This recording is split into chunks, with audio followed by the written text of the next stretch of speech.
Good morning masters. ಎಲ್ಲರಿಗೂ ಶುಭೋದಯ. ಬ್ರಹ್ಮಶ್ರೀ ಪಿತಾಮಹ ಅತ್ರಿಜಿಯವರ ದಿವ್ಯ ಆಶೀರ್ವಾದದೊಂದಿಗೆ ಲಲಿತಾ ಪವಾರ್ ಮೇಡಮ್ ಅವರು 108 ದಿನದ ಉಪವಾಸ ಮೌನ ಧ್ಯಾನವನ್ನ ಹಮ್ಮಿಕೊಂಡಿದ್ದಾರೆ. ಈ ಒಂದು ನಿಟ್ಟಿನಲ್ಲಿ ದಿನ ಬೆಳಗ್ಗೆ ನಾವೆಲ್ಲರೂ ಜಾಯಿನ್ ಆಗ್ತಾ ಇದ್ದೀವಿ.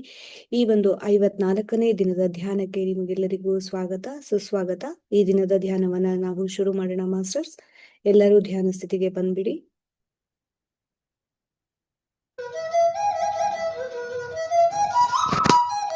ಎಲ್ಲ ಆತ್ಮಬಂಧುಗಳಿಗೂ ನಮಸ್ಕಾರ. ಬೆಳಗಿನ ಧ್ಯಾನಕ್ಕೆ ಎಲ್ರಿಗೂ ಕೂಡ ಸ್ವಾಗತ. ನಾವೆಲ್ಲರೂ ಕೂಡ ಧ್ಯಾನಕ್ಕೆ ಕೂತ್ಕೊಳ್ಳೋಣ ಫ್ರೆಂಡ್ಸ್. ಕೈ ಬೆರಳುಗಳನ್ನು ಕ್ರಾಸ್ ಮಾಡಿ, ಕಾಲು ಕ್ರಾಸ್ ಮಾಡಿ, ಹಗುರವಾಗಿ ಕಣ್ಮುಚ್ಚಿ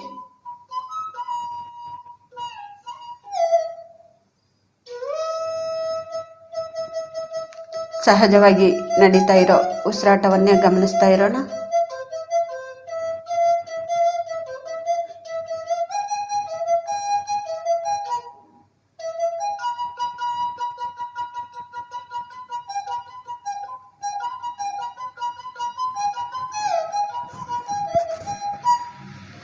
ಯಾವುದೇ ಮಂತ್ರಗಳನ್ನು ಹೇಳ್ತಾ ಕುತ್ಕೊಳ್ಳೋದು ಬೇಡ. ದೇವರ ನಾಮವನ್ನು ಹೇಳ್ತಾ ಕುತ್ಕೊಳ್ಳೋದು ಬೇಡ. ಕೇವಲ ಉಸಿರನ್ನು ಮಾತ್ರ ಗಮನಿಸ್ತಾ ಇರಬೇಕು.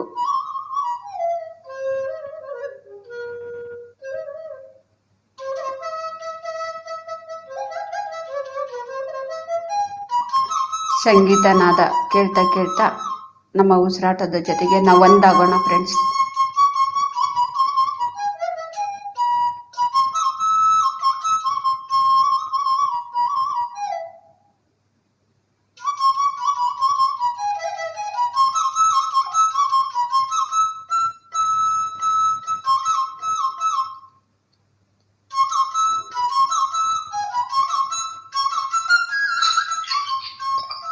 ಧ್ಯಾನವೆಂದರೆ ಮನಸ್ಸನ್ನು ಶೂನ್ಯ ಮಾಡಿಕೊಳ್ಳೋದು.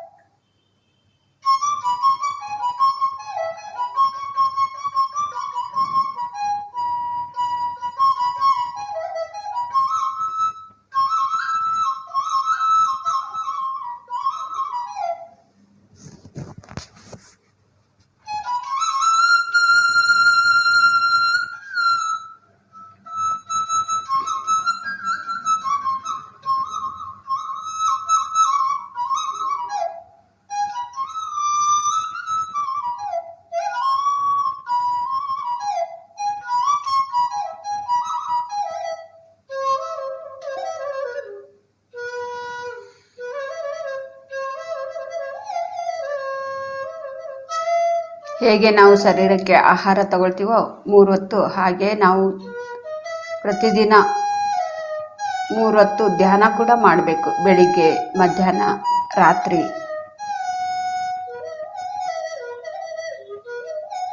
ಮತ್ತೆ ಮಧ್ಯದಲ್ಲಿ ಸಮಯ ಸಿಕ್ಕಾಗಲೆಲ್ಲ ಧ್ಯಾನ ಮಾಡ್ತಾ ಇರಬೇಕು.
ಯೋಚನೆಗಳ ಹಿಂದೆ ಹೋಗೋದು ಬೇಡ ಫ್ರೆಂಡ್ಸ್.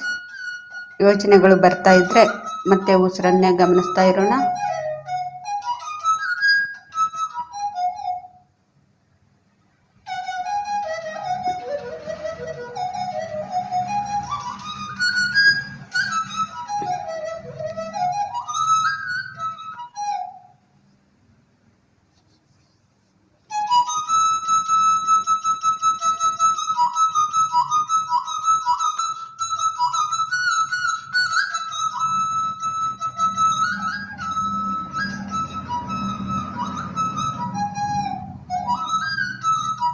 ಎಲ್ಲವನ್ನು ಕೂಡ ಮರೆತು ನಮ್ಮ ಉಸಿರಾಟದ ಜೊತೆಗೆ ನಾವು ಒಂದಾಗೋಣ ಫ್ರೆಂಡ್ಸ್.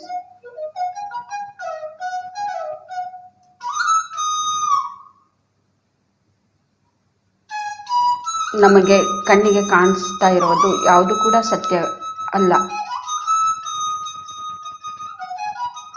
ನಾವು ಸತ್ಯವನ್ನು ತಿಳ್ಕೊಳ್ಳೋದಕ್ಕೋಸ್ಕರ ನಮ್ಮ ಉಸಿರಾಟದ ಜೊತೆಗೆ ನಾವಿರಬೇಕು.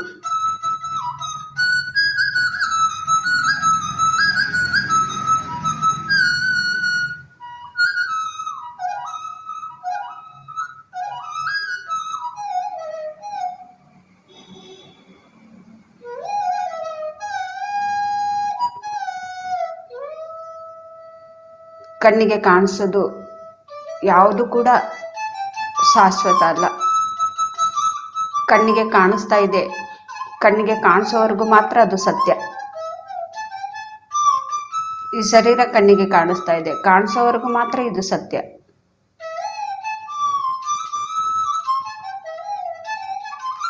ಎಷ್ಟೋ ಜನಕ್ಕೆ ನಾವು ನೋಡ್ತಾ ಇರ್ತೀವಿ, ಇವತ್ತಿರೋದು ಈ ಶರೀರ ಮತ್ತೆ ನಾಳೆ ಇರೋದಿಲ್ಲ. ಹಾಗಂತ ಈ ಶರೀರ ಶಾಶ್ವತ ಸತ್ಯ ಅಲ್ಲ, ಈ ಕ್ಷಣ ಮಾತ್ರ ಸತ್ಯ. ನಾವು ಎಷ್ಟೋ ವಿಷಯಗಳನ್ನು ನಾವು ತಿಳ್ಕೊಳ್ತಾ ಇರ್ತೀವಿ.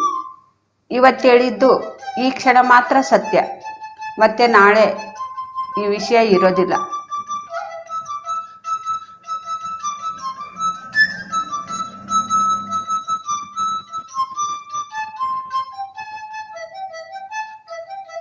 ಯಾವುದನ್ನ ನಾವು ನೋಡ್ತಾ ಇರ್ತೀವಿ ಈ ಚರ್ಮಚಕ್ಷುವಿನಿಂದ, ಅದು ಶಾಶ್ವತ ಸತ್ಯ ಅಲ್ಲ. ಅದಕ್ಕಿಂತ ಹೆಚ್ಚಿಂದು ಒಂದು ಸತ್ಯ ಇದೆ, ಶಾಶ್ವತ ಸತ್ಯ. ಅದರ ಬಗ್ಗೆ ನಾವು ತಿಳ್ಕೋಬೇಕು.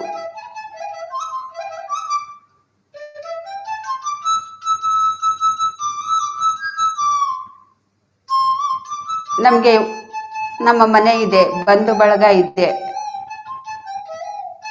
ಸಮಾಜ ಇದೆ, ಎಲ್ಲವೂ ಕೂಡ ಕಣ್ಣಿಗೆ ಕಾಣಿಸೋದು. ಆದರೆ ಇದು ಯಾವುದು ಕೂಡ ಶಾಶ್ವತ ಸತ್ಯ ಅಲ್ಲ. ನಾವು ಇರೋವರೆಗೂ ಮಾತ್ರ ಇದು ಸತ್ಯ, ಈ ಕ್ಷಣ ಮಾತ್ರ ಇದು ಸತ್ಯ.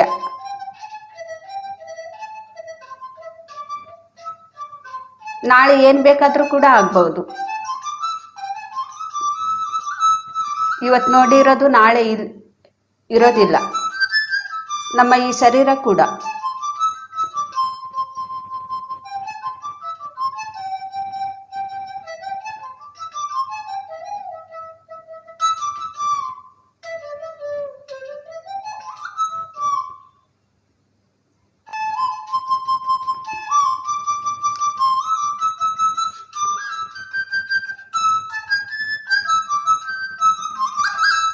ಒಂದ್ಸತಿ ಪತ್ರಿ ಸರ್ ಅವರು ನನಗೇನು ಹೇಳಿದ್ರಂದ್ರೆ, ನಾನು ಒಂದು ಲಾಸ್ಟ್ ಕ್ಲಾಸಲ್ಲಿ ಒಂದು ಕ್ಲಾಸ್ ತಗೊಂಡಿದ್ದೆ ನಿಮಗೆ. ಈ ರೀತಿ ನಮ್ಮ ಹುಡುಗ ಫ್ರೆಂಡು ಸಂಗತ್ಯದಲ್ಲಿ ಇದ್ದ, ಅವನು ನನ್ನ ಮಾತು ಕೇಳ್ತಾ ಇರಲಿಲ್ಲ, ಸುಳ್ಳು ಹೇಳೋದನ್ನು ಕೂಡ ಕಲ್ತ್ಕೊಳ್ತಾ ಇದ್ದೆ. ಅದಕ್ಕೆ ಕಾರಣ ನೀನಾಗಬೇಡ ಅಂತೇಳಿ ಈ ರೀತಿ ನನಗೆ ಸಂದೇಶ ಬಂದಾಗ ನಾನು ಬಿಟ್ಬಿಟ್ಟೆ, ಅವನಿಗೆ ಹೇಳೋದು ಬಿಟ್ಬಿಟ್ಟೆ. ಆದರೆ ಪತ್ರಿ ಸರ್ ಬಂದಿದ್ದಾರೆ ಅಂಥೇಳಿ ಒಂದ್ಸತಿ ನಾನು ಅವ್ರಿಗೂ ಕೂಡ ನಾನು ತಿಳಿಸಿದೆ ಈ ಮಾತು. ಅವ್ರ ಸಂಘ ಆ ಫ್ರೆಂಡು ಸರಿಯಾಗಿಲ್ಲ, ಆದರೂ ಕೂಡ ಅವ್ರ ಸಂಘ ಬಿಡು ಅಂದರೆ ಬಿಡ್ತಾ ಇಲ್ಲ ಅಂಥೇಳಿ ನಾನು ಹೇಳಿದೆ. ಆಗ ಪತ್ರಿ ಸರು ಮೊದಲು ನೀನು ಏನು ಕೂಡ ಯೋಚನೆ ಮಾಡಬೇಡ, ಧ್ಯಾನ ಹೆಚ್ಚು ಅವಾಗಲೂ ಕೂಡ ಅದನ್ನೇ ಹೇಳಿದ್ರು ಅವರು, ಹೆಚ್ಚು ಧ್ಯಾನ ಮಾಡು, ಅವಾಗ ಅವನ ಸಂಘ ಅವ್ರ ಸಂಘ ಅವನೇ ಬಿಟ್ಬಿಡ್ತಾನೆ, ನೀನು ಹೇಳೋದೇ ಬೇಡ ಅಂತ ಹೇಳಿದ್ರು. ಆಮೇಲೆ ನಾನು ಇನ್ನೊಂದ್ಸತಿ ಕೇಳಿದೆ, ಬಿಡ್ತಾನಲ್ವಾ ಸರ್, ನಿಜವಾಗ್ಲೂ ಬಿಡ್ತಾನ ನನ್ನ ಮಗ ಅಂತ ಕೇಳಿದೆ. ನನ್ನ ಮಗ ಅಂದ ತಕ್ಷಣ ಅವ್ರಿಗೆ ಅವನು ನಿನ್ನ ಮಗನ ಕೋಪಡಿ ಖರಾಬ್ ಹೋಗಿ ಆಪ್ಕ ಬೇಟ ಆಪ್ಕ ನಹಿ ಐವೋ ಅಂಥೇಳಿ ಹೀಗೆ ಹೇಳಿದ್ರು ಅವರು. ತಲೆ ಕೆಟ್ಟೋಗ್ಬಿಟ್ಟಿದೆ ನಿನ್ನ ಮಗ ಅಲ್ಲ ಅವನು ಅಂಥೇಳಿ.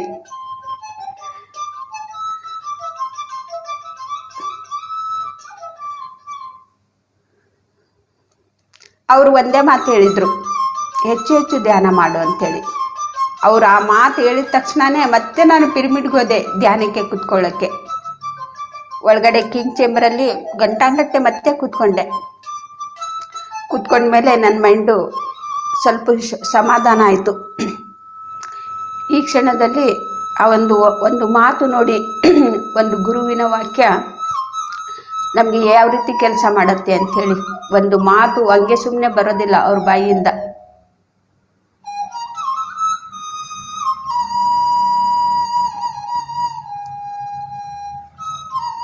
ನಾವು ಮನಸ್ಸಿನಿಂದ ಹೇಳೋದಲ್ಲ, ನಮ್ಮ ಒಳಗ್ಲಿಂತ್ರ ನಾವು ಹೇಳ್ಕೊಳ್ತಾ ಇರಬೇಕು.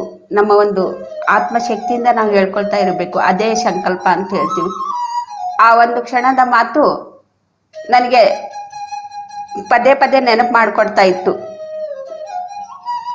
ಅದು ಎಷ್ಟು ಆಳದವರೆಗೂ ಹೋಯ್ತು ಅಂದರೆ, ನನ್ನ ಮಗನೇ ಅಲ್ಲ ಅಂಥೇಳಿ ಎಷ್ಟು ಆಳದವರೆಗೂ ಹೋಯ್ತು ಅಂದರೆ, ಇದು ಯಾವುದು ಕೂಡ ಶಾಶ್ವತ ಅಲ್ಲ, ಯಾರು ಕೂಡ ಶಾಶ್ವತ ಅಲ್ಲ, ಯಾರು ಕೂಡ, ನನ್ನ ಶರೀರ ಕೂಡ.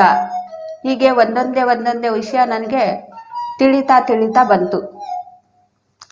ಆಗ್ಲಿಂತ್ರನೇ ನಾನು ಅಭ್ಯಾಸ ಮಾಡಿದೆ. ನಮಗೆ ಕಣ್ಣಿಗೆ ಕಾಣೋದು ಈ ಶರೀರ ನಮ್ಮದು ಅಲ್ಲ. ನನ್ನ ಕುಟುಂಬದಲ್ಲಿರೋರು ಯಾರು ಕೂಡ ನನ್ನವರಲ್ಲ ಅಂಥೇಳಿ. ಅವರು ಕೂಡ ಪಾತ್ರವನ್ನು ಮಾಡೋದಕ್ಕೆ ಬಂದಿದ್ದಾರೆ ನನ್ನ ಹಾಗೇನೆ.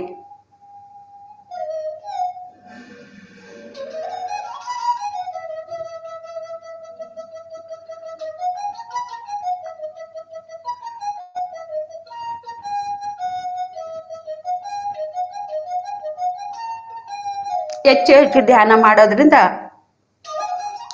ಆ ಒಂದು ಸಂಘನೂ ಕೂಡ ಬಿಟ್ಟೋಯ್ತು. ಆದರೆ ನಾನು ಈ ವಿಷಯ ತಿಳ್ಕೊಂಡೆ. ನಾವು ಏನು ನನ್ನ ಮಕ್ಕಳು ಅಂತೇಳಿ ತಂದೆ ತಾಯಿ ದುಃಖ ಪಡ್ತಾ ಇರ್ತಾರೆ. ನಾವೆಲ್ಲರೂ ಕೂಡ ಭಗವಂತನ ಮಕ್ಕಳು ಅನ್ನೋದು ನಮ್ಗೆ ಗೊತ್ತಾಯ್ತು. ನಾನು ಕೂಡ ಭಗವಂತನ ಮಗುನೇ, ನನ್ನ ಮಕ್ಕಳು ಕೂಡ ಭಗವಂತನ ಮಕ್ಕಳೇ. ಮತ್ತು ಯಾರು ನೋಡ್ಕೊತಾರೆ, ಜವಾಬ್ದಾರಿ ಯಾರಿಗಿರತ್ತೆ? ಆ ಭಗವಂತನಿಗೆ ಇರತ್ತೆ. ನಾವೇನು ಇಲ್ಲಿ ಏನು ಮಾಡ್ತಾ ಇರ್ತೀವಿ? ದುಃಖ ಪಡ್ತಾ ಇರ್ತೀವಿ.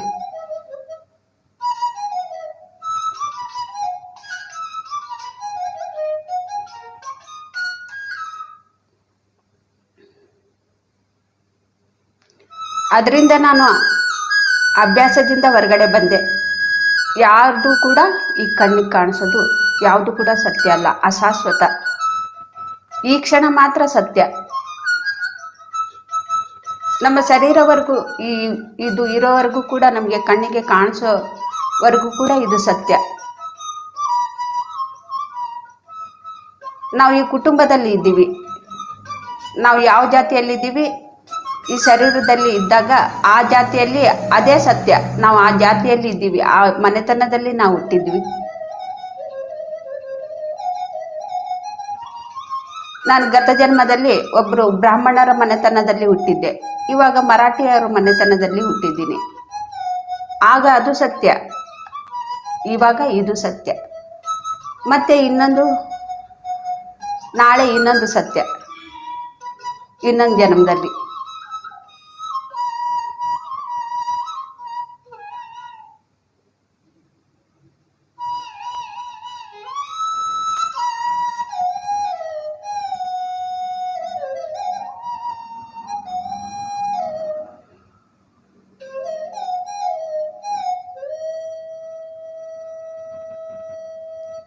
ಕಣ್ಣಿಗೆ ಕಾಣಿಸೋದು ಪ್ರತಿಯೊಂದು ಕೂಡ ಸತ್ಯನೇ, ಆದರೆ ಅದು ಅಶಾಶ್ವತವಾಗಿರೋದು, ಯಾವಾಗಲೂ ಕೂಡ ಇರೋದಿಲ್ಲ. ಆದರೆ ಪ್ರತಿಯೊಂದು ಕೂಡ ನಾವು ಕಣ್ಣಿಗೆ ಕಾಣಿಸೋದು,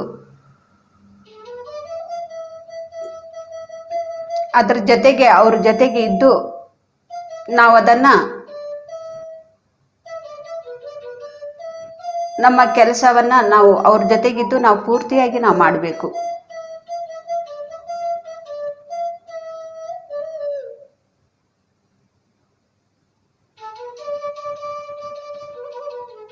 ಶರೀರ ಧರ್ಮ, ಕುಟುಂಬ ಧರ್ಮ, ಸಮಾಜ ಧರ್ಮ ಅನ್ನೋದು, ಈ ಧರ್ಮ ಅನ್ನೋದು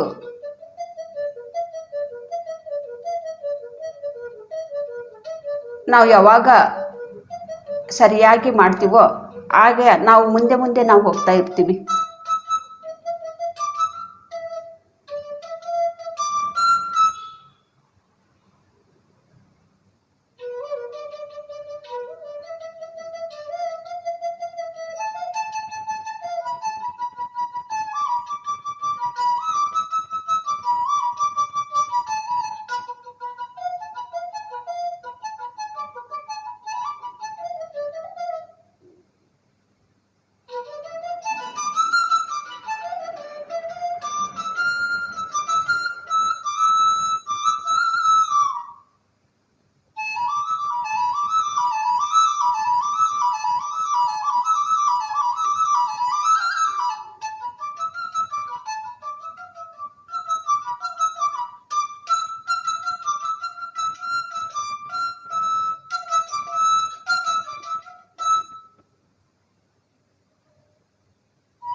ನಾವು ಕಣ್ಣಿಗೆ ಕಾಣಿಸೋದು ಯಾವ ರೀತಿ ನಾವು ಸತ್ಯ ಅಂತ ಅಲ್ಲೇ ನಿಂತ್ಕೊಂಡ್ಬಿಟ್ಟಿದೀವೋ ಹಾಗೆ ನಾವು ಉಸಿರಿನ ಜೊತೆಗೆ ಇದ್ದರೆ, ಉಸಿರಾಟದ ಜೊತೆಗಿದ್ದರೆ ಕಣ್ಣಿಗೆ ಕಾಣದೇ ಇರೋದು ಸತ್ಯವನ್ನು ನಾವು ತಿಳ್ಕೊಳ್ತೀವಿ. ಶಾಶ್ವತವಾಗಿರುವಂತಹ ಸತ್ಯ,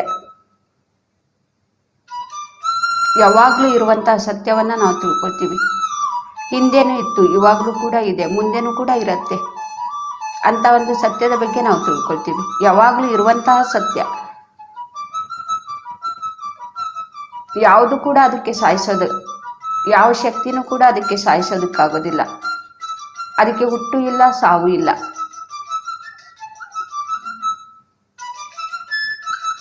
ಯಾವಾಗಲೂ ಇತ್ತು, ಯಾವಾಗಲೂ ಇರತ್ತೆ.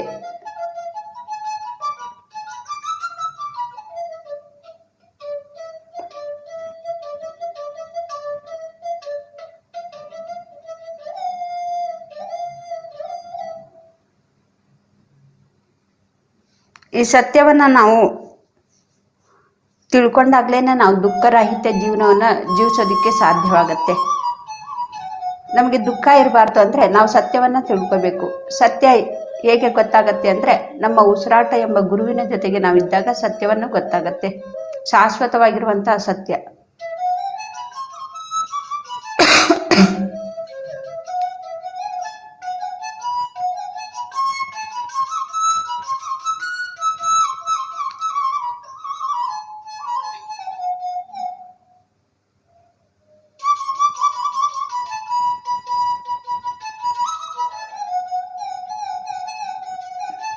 ಯಾವಾಗ ಶಾಶ್ವತವಾದಂತಹ ಸತ್ಯವನ್ನ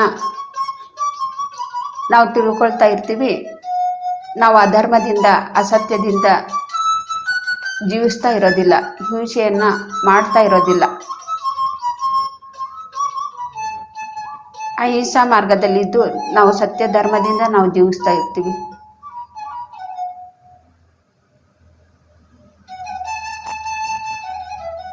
ಇದು ಕೂಡ ನಮಗೆ ಅಭ್ಯಾಸ ಬೇಕು. ತಿಳ್ಕೊಂಡಿದ ತಕ್ಷಣನೇ ನಮ್ಗೆ ಇದು ಎಲ್ಲ ಮಾಡೋದಕ್ಕಾಗೋದಿಲ್ಲ. ದಿನೇ ದಿನ ನಾವು ಅಭ್ಯಾಸ ಮಾಡ್ತಾ ಇರಬೇಕು.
ನಾವು ಶಾಶ್ವತವಾಗಿರುವಂತಹ ಸತ್ಯವನ್ನು ತಿಳ್ಕೊಂಡಾಗ ಯಾವ್ದು ಮಾಡಬೇಕು, ಯಾವ್ದು ಮಾಡಬಾರ್ದು ಅನ್ನೋದನ್ನ ನಾವು ತಿಳ್ಕೊಂಡು ಮಾಡ್ತಾ ಇರ್ತೀವಿ.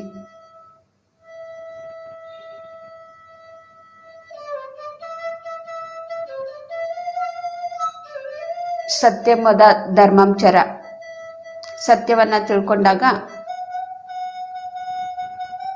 ಯಾವ್ದು ಮಾಡಬೇಕು, ಯಾವ್ದು ಮಾಡಬಾರ್ದು ಅಂತೇಳಿ ತಿಳ್ಕೊಳ್ತಾ ಧರ್ಮದಿಂದ ನಾವು ಜೀವಿಸೋದನ್ನ ಕಲ್ತ್ಕೊಳ್ತೀವಿ. ಸತ್ಯನೇ ಗೊತ್ತಿಲ್ಲ ಅಂದ್ರೇನೆ, ನಮ್ಗೆ ಏನು ಸತ್ಯನೇ ಗೊತ್ತಿಲ್ಲ, ಆವಾಗ್ಲೇನೆ ನಾವು ಅಧರ್ಮದಿಂದ ನಾವು ಜೀವಿಸ್ತಾ ಇರ್ತೀವಿ. ನಾವು ಅಸತ್ಯದಲ್ಲಿ ಇದ್ದಾಗ್ಲೇನೆ ನಾವು ಅಧರ್ಮದಿಂದ ಜೀವಿಸ್ತಾ ಇರೋದು. ನಾವು ಸತ್ಯದಿಂದ ಜೀವಿಸ್ತಾ ಇದ್ದಾಗ ನಾವು ಧರ್ಮದಿಂದ ನಾವು ಜೀವಿಸ್ತಾ ಇರ್ತೀವಿ. ಇಷ್ಟು ದಿನ ನಮಗೆ ಸತ್ಯ ಏನು ಅಂತೇಳಿ ತಿಳ್ಕೊಂಡಿರ್ಲಿಲ್ಲ. ಇವಾಗ ನಮಗೆ ತಿಳಿದಿದ್ದೆ. ಇವಾಗ ನಾವು ಅಭ್ಯಾಸ ಇದ್ರೆ ಸ್ವಲ್ಪ ಸ್ವಲ್ಪವಾಗಿ ನಾವು ತಿಳ್ಕೊಳ್ತಾ ಇರ್ತೀವಿ ಧರ್ಮದ ಬಗ್ಗೆ, ಏನು ಮಾಡೋದ್ರಿಂದ ಮಾಡಬೇಕು ಏನು ಮಾಡಬಾರ್ದು ಅಂಥೇಳಿ. ಯಾವುದಾದ್ರೂ ಒಂದು ಅಧರ್ಮದ ಕೆಲಸವನ್ನು ಮಾಡಿ ನಾವು ಧ್ಯಾನಕ್ಕೆ ಕೂತ್ಕೊಂಡ್ರೆ ನಮ್ಮ ಉಸಿರು ನಮಗೆ ತಿಳಿಸ್ತಾ ಇರುತ್ತೆ, ಇದು ಪ್ರಕೃತಿಗೆ ವಿರುದ್ಧವಾದಂಥ ಕೆಲಸ, ಇದಕ್ಕೆ ಅಧರ್ಮ ಅಂತ ಹೇಳೋದು. ಈ ಒಂದು ಅಧರ್ಮದ ಕೆಲಸ ಮಾಡಬಾರ್ದು, ಪ್ರಕೃತಿಗೆ ವಿರುದ್ಧವಾದಂತಹ ಕೆಲಸ ಅಂತೇಳಿ ನಮ್ಮ ಉಸಿರು ನಮಗೆ ತಿಳಿಸ್ಕೊಡ್ತಾ ಇರುತ್ತೆ. ಆಗ ನಾವು ಅದು ತಿಳ್ಕೊಂಡಾದ್ಮೇಲೆ ಓಹೋ ಇದು ಅಧರ್ಮದ ಕೆಲಸ, ಪ್ರಕೃತಿಗೆ ವಿರುದ್ಧವಾದಂತಹ ಕೆಲಸ, ಈ ಕ್ಷಣದಿಂದ ಇದನ್ನು ನಾನು ಮಾಡಬಾರ್ದು ಅಂಥೇಳಿ ನಾವು ತಿಳ್ಕೊಳ್ತೀವಿ. ಆಗ ನಾವು ಆ ಒಂದು ಏನು ತಿಳ್ಕೊಂಡಿರ್ತೀವಿ ಅದನ್ನು ಬಿಡೋದಕ್ಕೋಸ್ಕರ ಸಾಧನೆಯನ್ನು ಮಾಡ್ತಾ ಇರ್ತೀವಿ.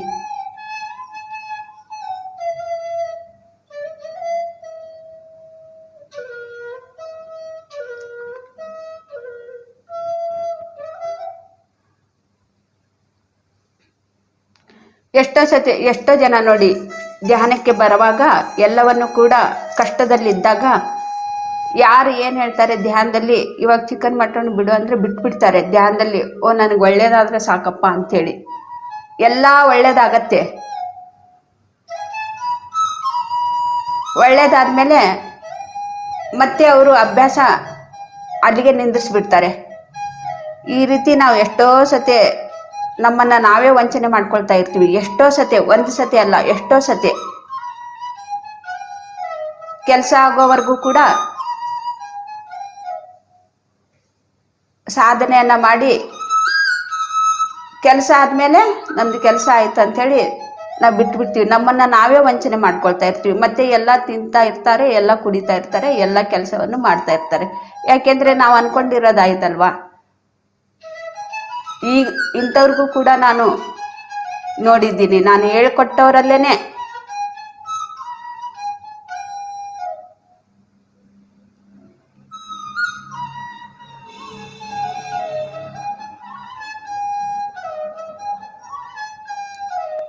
ಕಷ್ಟ ಇದ್ದಾಗ ಧ್ಯಾನ ಮಾಡು ಅಂದರೆ ಧ್ಯಾನಕ್ಕೆ ಕುತ್ಕೊಂಡವರು ಇದ್ದಾರೆ, ಧ್ಯಾನ ಪ್ರಚಾರ ಮಾಡು ಅಂದರೆ ಧ್ಯಾನ ಪ್ರಚಾರನೂ ಕೂಡ ನನ್ನ ಜೊತೆಗೆ ಬಂದು ಮಾಡಿದ್ದಾರೆ.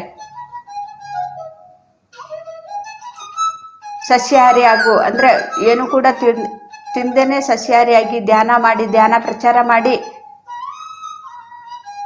ಸೇವೆಯನ್ನು ಕೂಡ ಮಾಡಿ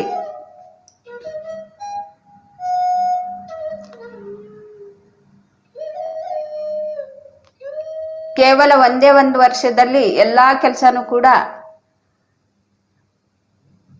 ಅವರು ಅನ್ಕೊಂಡಿರೋದು ಎಲ್ಲ ಆದಮೇಲೆ 1 ವರ್ಷ ಮಾಡಿದ್ರು. ಓ ಇವಾಗ ನಾನು ಅನ್ಕೊಂಡಿರೋದೆಲ್ಲ ಕೆಲಸ ಆಯಿತು, ನಿಧಾನವಾಗಿ ಬಿಟ್ಟು ಪೂರ್ತಿಯಾಗಿ ಧ್ಯಾನ ಬಿಟ್ಟವ್ರು. ಇವಾಗಲೂ ಕೂಡ ಇನ್ನೂ ಅಂಥವ್ರು ಕೂಡ ಇದ್ದಾರೆ ನಾನು ಕೊಟ್ಟಿರೋದ್ರಲ್ಲಿ.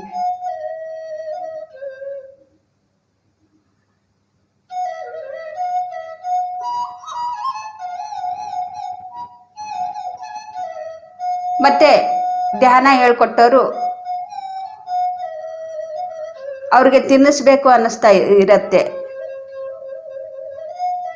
ಸಸ್ಯಾಹಾರಿಗಳೇ ಆಗಿದ್ದಾರೆ, ಅವ್ರಿಗೆ ಮಾಂಸವನ್ನು ಮೊಟ್ಟೆಯನ್ನು ತಿನ್ನಬೇಕು ಅಂತ ಹೇಳಿದ್ರು ಕೂಡ ಅವರು ಮನಸ್ಸನ್ನು ನಾನು ತಿನ್ನಬಾರ್ದು ಅಂಥೇಳಿ ಧ್ಯಾನ ಸಾಧನೆಯನ್ನೇ ಬಿಟ್ಟಿರೋದಿಲ್ಲ.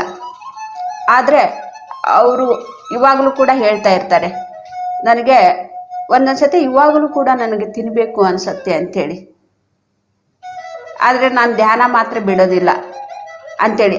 ಎಷ್ಟೋ ವರ್ಷದಿಂದ ಧ್ಯಾನ ಮಾಡ್ತಾ ಇದ್ರು ಅವ್ರಿಗೆ ಇನ್ನೂ ತಿನ್ನಬೇಕು ಅಂತಲೇ ಮನಸ್ಸು ಹೇಳ್ತಾ ಇರತ್ತಂತೆ. ಆದರೆ ಅವ್ರು ಧ್ಯಾನ ಮಾತ್ರ ಬಿಟ್ಟಿಲ್ಲ. ಧ್ಯಾನ ಬಿಡದೇ ಇರೋದ್ರಿಂದ ಅವರು ಆರೋಗ್ಯವಾಗಿ ಆನಂದವಾಗಿಯೇ ಜೀವಿಸ್ತಾ ಇರ್ತಾರೆ. ಆದರೆ ಎಲ್ಲೋ ಒಂದು ಕಡೆ ತಿನ್ನಬೇಕು ಅಂಥೇಳಿ, ಆದರೆ ನಾನು ತಿನ್ನೋದಿಲ್ಲ ಅಂತ ಹೇಳ್ತಾರೆ. ಅಂಥವರು ಕೂಡ ಇದ್ದಾರೆ. ಕೆಲಸ ಆದಮೇಲೆ ಪೂರ್ತಿಯಾಗಿ ಬಿಟ್ಟು ಮತ್ತೆ ಪ್ರಾಪಂಚಿಕವಾಗಿ ಜೀವಿಸೋರು ಕೂಡ ಇದ್ದಾರೆ. ಏನೇ ಮನಸ್ಸು ಹೇಳಿದ್ರು ಕೂಡ ನಾನು ಧ್ಯಾನದಲ್ಲೇ ಇದ್ದು ನಾನು ಮುಂದೆ ಹೋಗಬೇಕು ಅನ್ನೋರು ಕೂಡ ಇದ್ದಾರೆ.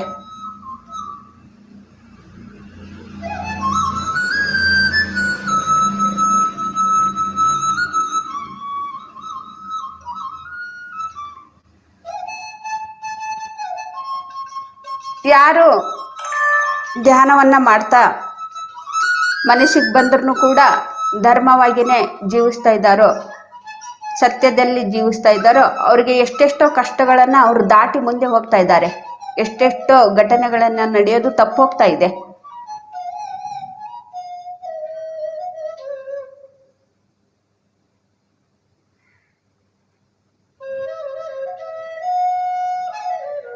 ಯಾರು ಧ್ಯಾನವನ್ನ ಕೆಲಸ ಆದ್ಮೇಲೆ, ಕೆಲಸ ಆಗೋವರೆಗೂ ಮಾಡಿ, ಕೆಲಸ ಆದ್ಮೇಲೆ ಯಾರು ಬಿಟ್ಟಿರ್ತಾರೋ ಮತ್ತೆ ಸ್ವಲ್ಪ ದಿನಕ್ಕೆ ಕಷ್ಟ ಬಂದಾಗ ಅವ್ರಿಗೆ ರಕ್ಷಣೆ ಸಿಕ್ಕಿಲ್ಲ. ಅದನ್ನು ಕೂಡ ನಾನು ಕಣ್ಣಾರೆ ನೋಡ್ತಾ ಇದ್ದೀನಿ. ಕಷ್ಟ ಅನ್ನೋದು ನಮಗೆ ಎಲ್ಲ ಕೆಲಸ ಆಯಿತು ಅಂತೇಳಿ ನಾವು ಬಿಡೋದಲ್ಲ, ಮತ್ತೆ ನಾವು ಮುಂದೆ ಹೋಗಬೇಕು ಒಳ್ಳೆ ಕೆಲಸವನ್ನ ಮಾಡ್ತಾ. ನಮ್ಗೆ ಒಳ್ಳೇದಾಗಿದೆ ಅಂದರೆ ಬೇರೆಯವ್ರಿಗೆ ಒಳ್ಳೇದಕ್ಕೋಸ್ಕರ ನಾವು ಸಾಧನೆಯನ್ನ ಮಾಡಬೇಕು. ಅಂಥವ್ರಿಗೆ ಏನಾಗತ್ತೆ ಅಂದರೆ ಎಂಥ ಒಂದು ಪರಿಸ್ಥಿತಿಯಲ್ಲಿನೂ ಕೂಡ ನಮ್ಗೆ ರಕ್ಷಣೆ ಸಿಗತ್ತೆ.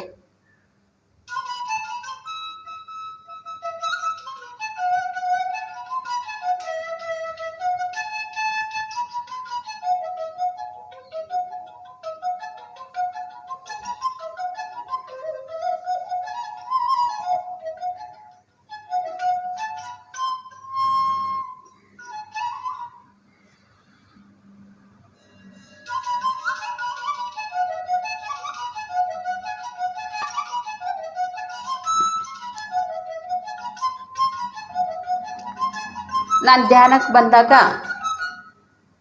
ಮೊದಲೆಲ್ಲ ನಾನು ಕೂಡ ಯಾವುದು ಸತ್ಯ ಯಾವುದು ಅಸತ್ಯ ಅಂತೇಳಿ ನನಗೂ ಕೂಡ ಗೊತ್ತಿರಲಿಲ್ಲ. ಯಾವುದು ಧರ್ಮ ಯಾವುದು ಅಧರ್ಮ ಅಂತೇಳಿ.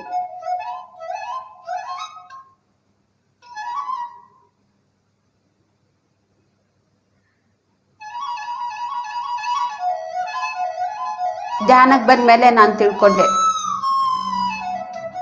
ತಿಳ್ಕೊಳ್ತಾ ಇದ್ದೀನಿ ಯಾವುದು ಸತ್ಯ ಅಂತೇಳಿ, ಯಾವುದು ಧರ್ಮ ಅಂತೇಳಿ.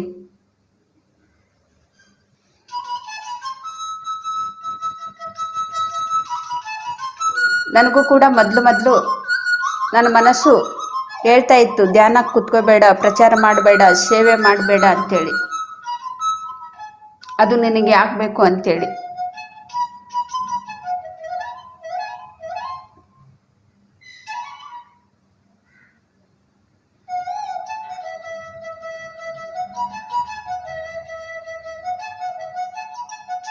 ಆದರೂ ಕೂಡ ನಾನು ಬಿಡ್ತಾ ಇರಲಿಲ್ಲ. ಹೆಚ್ಚು ಹೆಚ್ಚು ಧ್ಯಾನ ಮಾಡ್ತಾ ಇದ್ದೆ. ಆ ಧ್ಯಾನದ ಶಕ್ತಿನೇ ನನಗೆ ಒಳ್ಳೆ ಕೆಲಸವನ್ನು ಮಾಡೋದಕ್ಕೆ ಪ್ರೋತ್ಸಾಹ ಕೊಡ್ತಾ ಇತ್ತು. ನನ್ನ ಒಂದು ಧ್ಯಾನದ ಶಕ್ತಿನೇ ನನಗೆ ಮುಂದೆ ಮುಂದೆ ಕರ್ಕೊಂಡು ಹೋಗ್ತಾ ಇತ್ತು. ಇವಾಗಲೂ ಕೂಡ ನಾನು ಹಾಗೆ ಮಾಡ್ತಾ ಇರೋದು.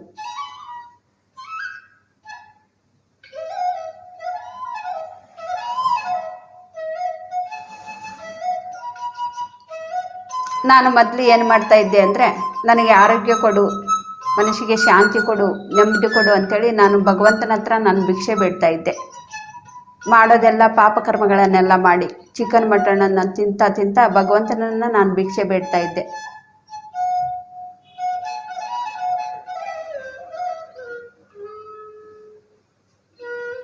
ಧ್ಯಾನಕ್ಕೆ ಬಂದಾಗ ನಾನು ಹಿಂಸೆಯನ್ನು ಮಾಡೋದನ್ನು ಬಿಟ್ಟು ಸತ್ಯ ಧರ್ಮವಾಗಿ ನಾನು ಜೀವಿಸ್ಬೇಕು ಅಂತೇಳಿ ನಾನು ಯಾವಾಗ ತೀರ್ಮಾನ ಮಾಡಿಕೊಂಡೆ, ಆಗ ಸತ್ಯ ಧರ್ಮದಿಂದ ನಾನು ಜೀವಿಸ್ತಾ ಇದ್ದೀನಿ. ಇವಾಗ ಯಾವ ಭಗವಂತನ ಹತ್ರನೂ ಕೂಡ ನಾನು ಶಾಂತಿ ಕೊಡು, ನೆಮ್ಮದಿ ಕೊಡು ಅಂತೇಳಿ ಯಾವಾಗಲೂ ಕೂಡ ನಾನು ಭಿಕ್ಷೆ ಬೇಡ್ತಾ ಇಲ್ಲ. ಆದರೂ ಕೂಡ ಮನಸ್ಸು ಶಾಂತಿ, ನಾನು ನೆಮ್ಮದಿಯಿಂದ ನಾನು ಜೀವಿಸ್ತಾ ಇದ್ದೀನಿ.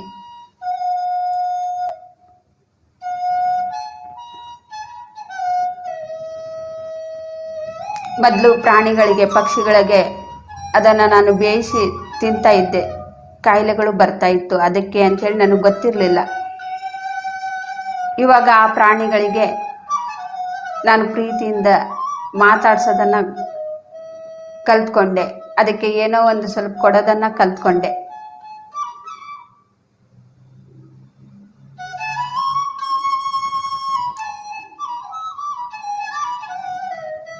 ನಾನು ಕೂಡ ಪ್ರಾಣಿ ಸಾಮ್ರಾಜ್ಯದಿಂದನೇ ಬಂದಿರೋದು ಅಂತೇಳಿ ಆ ಸತ್ಯವನ್ನು ನಾನು ತಿಳ್ಕೊಂಡೆ.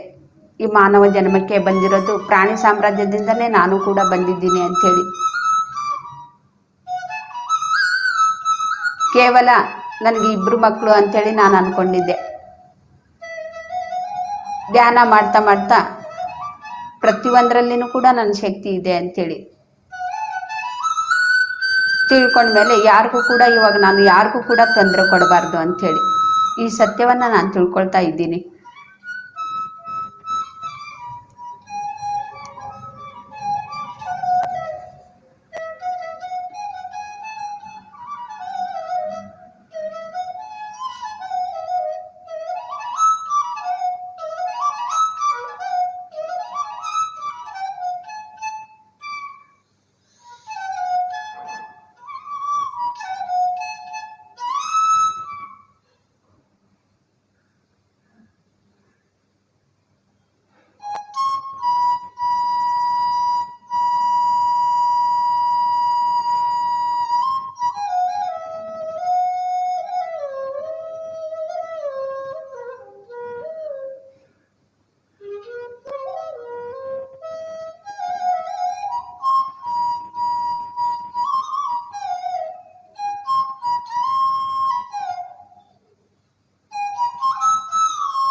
ಉಸಿರಾಟವನ್ನೇ ಗಮನಿಸ್ತಾ ಇರಿ ಫ್ರೆಂಡ್ಸ್, ಯಾವುದು ಕೂಡ ಯೋಚನೆ ಬೇಡ.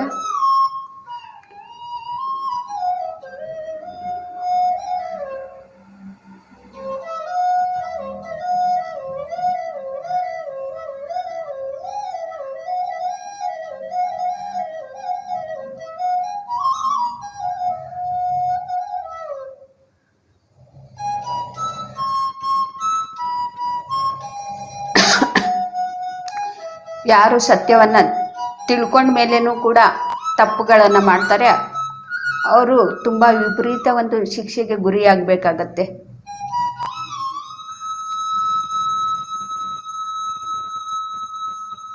ಗೊತ್ತಿಲ್ಲದೇ ತಪ್ಪು ಮಾಡಿದ್ರೂ ಕೂಡ ಅಲ್ಲಿ ನಮಗೆ ಸ್ವಲ್ಪನೇ ಶಿಕ್ಷೆ ಸಿಗ್ತಾ ಇರತ್ತೆ, ಶಿಕ್ಷೆ ಆಗ್ತಾ ಇರತ್ತೆ. ಗೊತ್ತಿದ್ದು ಕೂಡ ನಾವು ತಪ್ಪು ಮಾಡಿದರೆ ಅದು ಮಹಾಪಾಪ.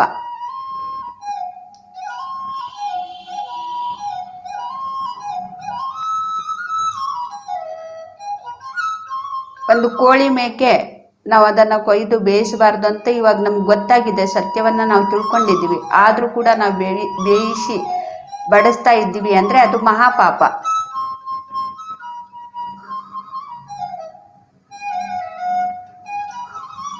ನಮ್ಮ ಕಷ್ಟ ಕಾಲದಲ್ಲಿ ನಮ್ಗೆ ಯಾವುದು ಕೂಡ ಸಹಾಯಕ್ಕೆ ಬರೋದಿಲ್ಲ. ಯಾಕೆಂದರೆ ನಾವು ಸತ್ಯ ತಿಳ್ಕೊಂಡ್ರೂ ಕೂಡ ಅಲ್ಲಿ ಪಾಪ ಮಾಡ್ತಾ ಇದ್ದೀವಿ.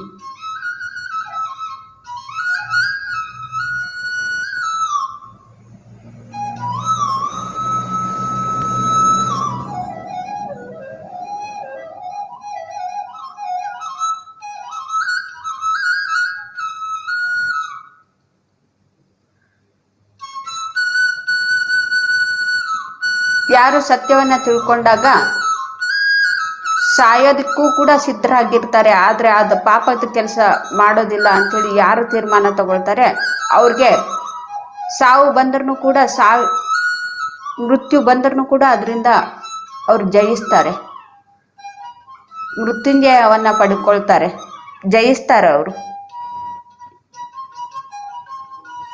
ಸಮಾಜಕ್ಕೆ ಹೆದರಿ ಮನೆಯಲ್ಲಿ ಯಾರಾದರೂ ಏನಾದರೂ ಅಂದ್ಕೊಳ್ತಾರೆ, ಸಮಾಜದಿಂದ ಹೊರಗಡೆ ಆಗ್ಬಿಡ್ತಾರೆ ನಮ್ಮ ಜನಗಳ ಸಮಾಜ ಅಂಥೇಳಿ. ಒಬ್ಬೊಬ್ರದ್ದು ಒಂದೊಂದು ಸಮಾಜ ನಾವೇ ಮಾಡ್ಕೊಂಡ್ಬಿಟ್ಟಿದ್ದೀವಿ. ಹಿಂದೂ ಸಮಾಜ, ಮುಸ್ಲಿಂ ಸಮಾಜ, ಬ್ರಾಹ್ಮಣರ ಸಮಾಜ, ನಮ್ಮದು ಮರಾಠಿ ಸಮಾಜ, SSK ಸಮಾಜ ಅಂಥೇಳಿ. ನೋಡಿ ನಮ್ಮ ಸಮಾಜ ಎಷ್ಟೋ ಇದೆ. ಭಗವಂತ ಯಾವ ಸಮಾಜನೂ ಕೂಡ ನಮಗೆ ಹೆಸರುಗಳು ಕೊಟ್ಟಿಲ್ಲ, ನಾವೇ ಮಾಡ್ಕೊಂಡ್ಬಿಟ್ಟಿದ್ದೀವಿ. ಎಲ್ಲ ಮಾಡಿಕೊಂಡು ಮಾಡಬಾರ್ದನ್ನೆಲ್ಲ ಪಾಪ ಮಾಡ್ತಾ ಇದ್ದೀವಿ.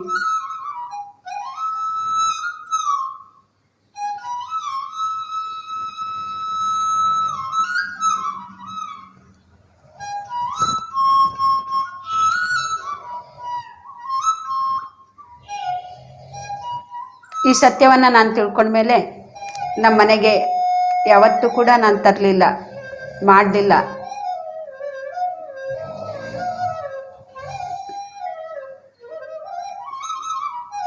ಮನೆಗೆ ಬರೋರು ಬರ್ತಾರೆ, ಬರ್ದೇ ಇರೋರು ಕೂಡ ಬಿಟ್ಬಿಡ್ತಾರೆ.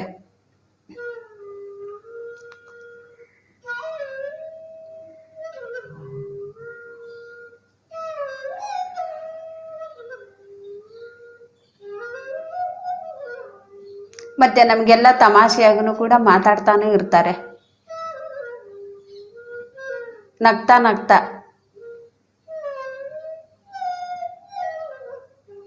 ಒಂಥರ ನಮ್ಗೆ ಅವಮಾನ ಆಗಿ ನಾವು ಮತ್ತೆ ತಿಂದು ಬಿಡಬೇಕು ಆ ರೀತಿ ಮಾತಾಡ್ತಾ ಇರ್ತಾರೆ. ಆದರೂ ಕೂಡ ನಾವು ಕೇಳಿಸ್ಕೊಳ್ಳಲ್ಲ, ಅವ್ರ ಮಾತು ನನಗೆ ಕಿವಿಗೆ ಬೀಳೋದಿಲ್ಲ.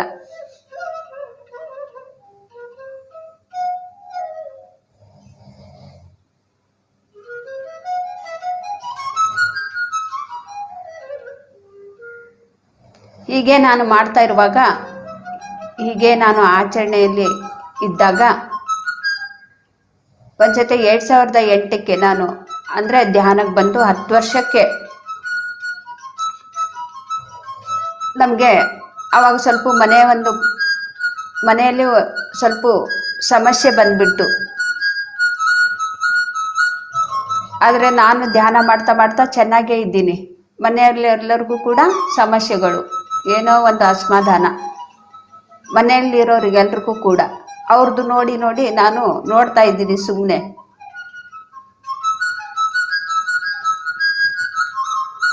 ಕರ್ಮ ಅನ್ನೋದು ಯಾರಿಗೂ ಬಿಡೋದಿಲ್ಲ. ಯಾವ ಸಮಯದಲ್ಲಿ ಏನಾಗುತ್ತೋ, ಇವಾಗ ನಾವು ಧ್ಯಾನ ಮಾಡಿ ಎಲ್ಲವನ್ನೂ ಪಡ್ಕೊಂಡಿದ್ವಿ, ಮತ್ತೆ ಬಿಟ್ಟು ಪಾಪದ ಕೆಲಸ ಮಾಡ್ತಾ ಇದ್ರೆ ಮತ್ತೆ ಯಾವಾಗ ಬರುತ್ತೋ ಗೊತ್ತಿಲ್ಲ. ನಾವು ಹಾಗೆ ಧರ್ಮ ಸತ್ಯದಿಂದ ನಾವು ಜೀವಿಸ್ತಾ ಇದ್ರೆ ಮತ್ತೆ ಅಂತ ಒಂದು ಪರಿಸ್ಥಿತಿಗಳು ಬಂದ್ರೂ ಕೂಡ ಅದರಿಂದ ಮತ್ತೆ ನಾವು ಹೊರಗಡೆ ಬರ್ತೀವಿ. ಯಾರು ಸತ್ಯ ಧರ್ಮವನ್ನ ಮುಂದುವರಿಸ್ತಾ ಇರ್ತಾರೋ ಅಂತ ಪರಿಸ್ಥಿತಿಯಿಂದ ಹೊರಗಡೆ ಬರ್ತಾರೆ. ಯಾರು ತಮ್ಮ ಕೆಲಸ ಮುಗಿದ ಮೇಲೆ ಅಲ್ಲಿಗೆ ನಿಂತ್ಕೊಂಡು ಮತ್ತೆ ಪಾಪ ಕರ್ಮಗಳನ್ನು ಮಾಡ್ತಾ ಇರ್ತಾರೋ ಮತ್ತೆ ಇನ್ನೊಂದ್ಸತಿ ಅವ್ರಿಗೆ ಸಮಸ್ಯೆಗಳು ಬಂದಾಗ ಅವ್ರಿಗೆ ಯಾರು ಕೂಡ ರಕ್ಷಣೆ ಮಾಡೋದಕ್ಕಾಗೋದಿಲ್ಲ, ಯಾರು ಕೂಡ ಮಾಡೋದಿಲ್ಲ, ಭಗವಂತ ಕೂಡ.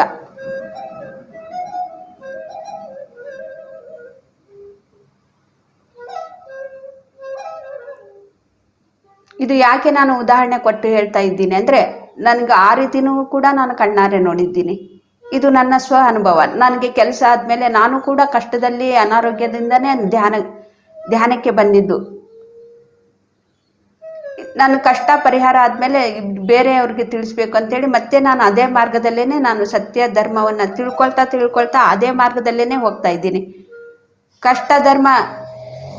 ಕಷ್ಟ ಪರಿಹಾರ ಆದ್ರೂ ಕೂಡ ಸತ್ಯ ಧರ್ಮವನ್ನು ತಿಳ್ಕೊಳ್ತಾ ಹಾಗೆ ಮುಂದೆ ಹೋಗ್ತಾ ಇದ್ದಾಗ ಮತ್ತೆ ನೋಡಿ ಮತ್ತೆ ನನಗೆ ಇನ್ನೊಂದು ಸಮಸ್ಯೆ ಬಂದೇ ಬಿಡ್ತು ಮನೆಯಲ್ಲಿ.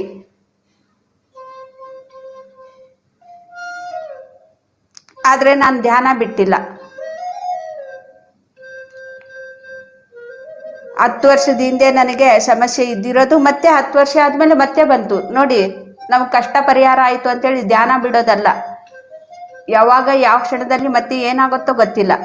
ನಾವು ಮಾಡ್ತಾನೆ ಇರಬೇಕು ನಿತ್ಯ ನಿರಂತರವಾಗಿ ಸಾಧನೆಯನ್ನ.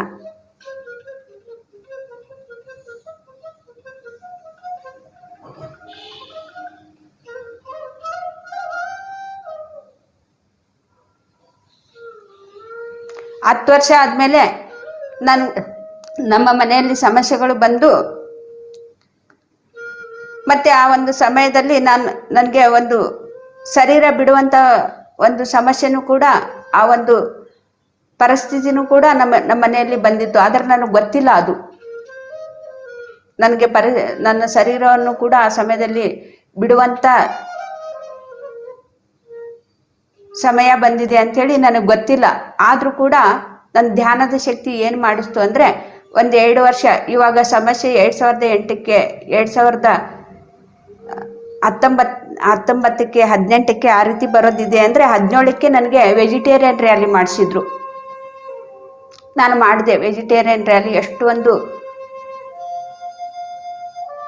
ಕೆಲಸವನ್ನು ಮಾಡುತ್ತೆ ಅಂಥೇಳಿ ನನಗೆ ಅದನ್ನು ಕೂಡ ಗೊತ್ತಿರಲಿಲ್ಲ. ಆದರೆ ವೆಜಿಟೇರಿಯನ್ ರ್ಯಾಲಿಗೆಲ್ಲ ಅಟೆಂಡ್ ಆಗ್ತಾ ಇದ್ದೆ, ಹೋಗ್ತಾ ಇದ್ದೆ, ಮಾಡ್ತಾ ಇದ್ದೆ.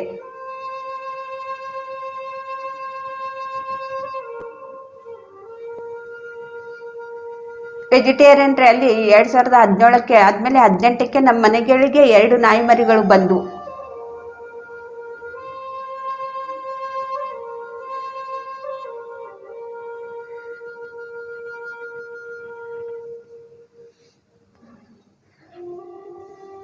ಆ ನಾಯಿ ಮರಿಗಳನ್ನ ನಮ್ಮ ಪ್ರಾಣವನ್ನ ಉಳಿಸೋದಕ್ಕೋಸ್ಕರ ಆ ನಾಯಿ ಮರಿಗಳು ನಮ್ಮ ಮನೆಗೆ ಬಂದಿರೋದು.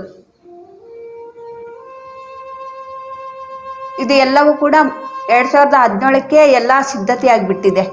ಅದನ್ನೆಲ್ಲ ಕೂಡ ನಾನು ನೋಡ್ಕೊಂಡಿದ್ದೀನಿ ಕೂಡ, ಯಾವ ರೀತಿ ಸಿದ್ಧತೆ ಆಯಿತು ಅದು ಅಲ್ಲ ಅಂತೇಳಿ.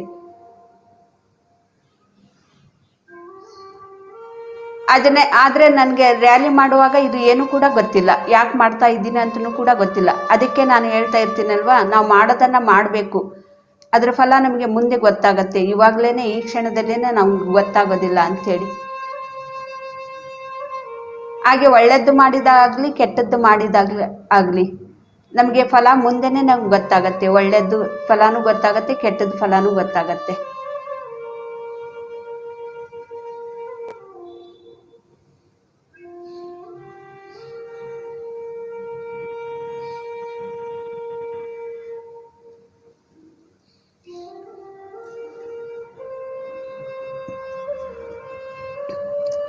ಆ ನಾಯಿ ಮರಿಗಳು 2018ಕ್ಕೆ 2 ನಾಯಿ ಮರಿಗಳು ಬಂತು. ಒಂದು 2018ರಲ್ಲೇ ಶರೀರವನ್ನು ಬಿಟ್ಬಿಟ್ಟು, ಇನ್ನೊಂದು 2019ಕ್ಕೆ ಇನ್ನೊಂದು ನಾಯಿ ಮರಿ ಶರೀರ ಬಿಟ್ಟು. ಜಾಸ್ತಿ ದಿನ ಅವು ಏನು ಕೂಡ ಇರಲಿಲ್ಲ. ಒಂದು 10 ತಿಂಗಳಲ್ಲಿ, ಒಂದಂತರೂ 2 ತಿಂಗಳಲ್ಲೇ ಸತ್ತೋಯ್ತು, ಇನ್ನೊಂದು 10 ತಿಂಗಳ 11 ತಿಂಗಳ ಅಷ್ಟೇ ಇತ್ತು ನಮ್ಮ ಮನೆಯಲ್ಲಿ. 1 ವರ್ಷ ಕೂಡ ಕಂಪ್ಲೀಟ್ ಆಗಿರಲಿಲ್ಲ.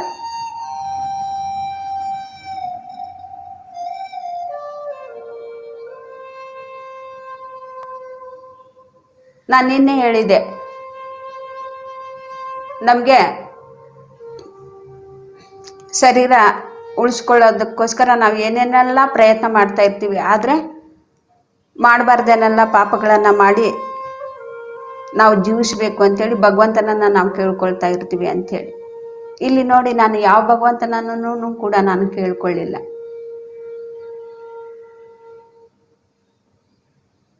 ನನಗೆ ನನ್ನ ಪ್ರಾಣ ಉಳಿಸು, ನನಗೆ ರಕ್ಷಣೆ ಕೊಡು ಅಂಥೇಳಿ.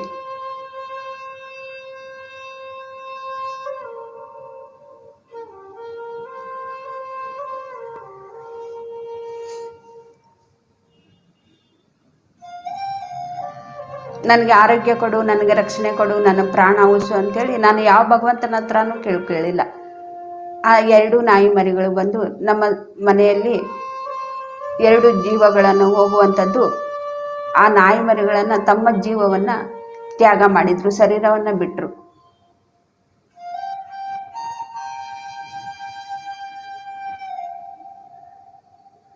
ನಾನು ಮತ್ತೆ ಕ್ವಶನ್ ಹಾಕ್ಕೊಂಡಾಗ ನಮ್ಮ ಹೋಮ್ವರ್ಕು ಅವುಗಳು ಯಾಕೆ ಮಾಡಿದ್ವು ಅಂಥೇಳಿ, ಅಲ್ಲಿ ಇಬ್ಬರಿಗೂ ಕೂಡ ಲಾಭ ಇದೆ ಅಂಥೇಳಿ ನನಗೆ ಆನ್ಸರ್ ಬಂತು.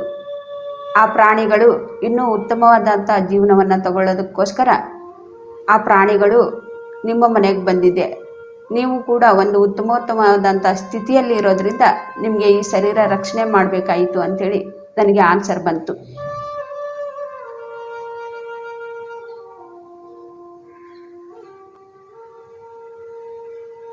ನೋಡಿ, ಆ ಪ್ರಾಣಿಗಳು ಕೂಡ ಸ್ವಲ್ಪ ದಿನ ಇದ್ರೂ ಕೂಡ ಒಳ್ಳೆ ಕೆಲಸವನ್ನು ಮಾಡೋದಕ್ಕೋಸ್ಕರ ಜನ್ಮವನ್ನು ತಗೊಂಡಿದ್ದಾರೆ.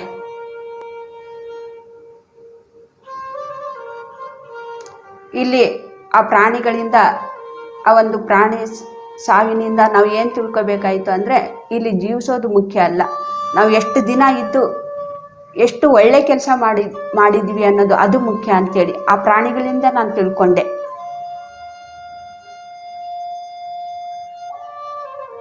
ನಾವು 100 ವರ್ಷ ಇದ್ರೂ ಕೂಡ ಪಾಪ ಕೆಲಸವನ್ನು ನಾವು ಮಾಡ್ತಾ ಈ ಭೂಮಿ ಮೇಲೆ ನಾವು ಜೀವಿಸ್ತಾ ಇದ್ರೆ ಈ ಭೂಮಿಗೆ ನಾವು ಭಾರ. ಆ ನಾಯಿ ಮರಿಗಳನ್ನ ನೋಡಿ ನಾನು ಕಲ್ತ್ಕೊಂಡೆ, ಅವರ ಆಯುಷನ್ನು ಅವರು ಬೆಲೆ ಕೊಡಲಿಲ್ಲ, ನಾನು ಇಷ್ಟೇ ವರ್ಷ ಬದುಕಬೇಕು ಅಂತೇಳಿ. ಆದರೆ ಅವರು ಎಷ್ಟು ಸಮಯವನ್ನು, ತುಂಬ ಕಡಿಮೆ ಸಮಯವನ್ನು ಅವರು ಭೂಮಿ ಮೇಲೆ ನಮ್ಮ ಮನೆಯಲ್ಲಿ ಇರೋದಕ್ಕೆ ತುಂಬ ಸಮಯವನ್ನು ತಗೊಂಡು ಬಂದು ಆ ಒಂದು ತುಂಬಾ ಕಡಿಮೆ ಸಮಯದಲ್ಲೇನೆ ಅವರು ಒಳ್ಳೆ ಕೆಲಸವನ್ನ ಮಾಡಿ ಉತ್ತಮ ಒಂದು ಜನ್ಮವನ್ನ ತಗೊಂಡಿದ್ದಾವೆ ಆ ಪ್ರಾಣಿಗಳು.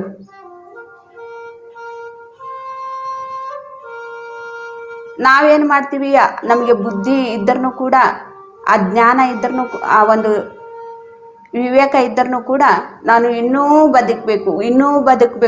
ಬದುಕಬೇಕಂತೇಳಿ ಆ ಬದುಕೋ ದಿನವೆಲ್ಲವನ್ನು ಕೂಡ ಪಾಪಕರ್ಮವನ್ನೇ ಮಾಡ್ತಾ ಇರ್ತೀವಿ. ಆ ಚಿಕನ್ ಮಟನ್ ತಿನ್ನೋದಕ್ಕೋಸ್ಕರ ನಾನು ಇನ್ನೂ ಬದುಕಬೇಕು ಅಂತೇಳಿ.